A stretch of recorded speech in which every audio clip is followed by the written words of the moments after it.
What is ERP? Enterprise Resource Planning is a type of software that shares information between different functions in real time, adding logic to replace repetitive tasks.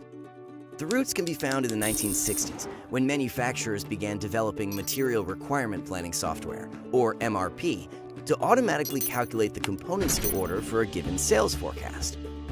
Over the years, more business functions were added, like accounting, human resources, and distribution, leading the analyst firm Gartner to coin the term in 1990. The data entered at the point of sale could automatically feed into a shipping label for distribution, an invoice for accounting, and a paycheck from human resources.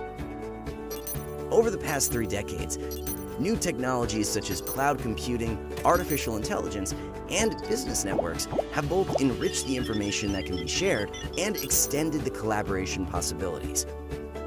Companies are no longer constrained by predefined suppliers or narrow product specifications.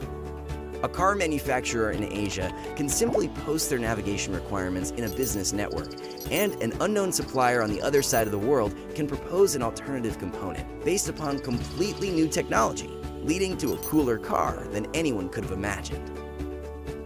Today's enterprise software goes by many different names, but the core features still shine through. Automatically sharing information driven by real-time intelligence to help make the world run better and improve people's lives.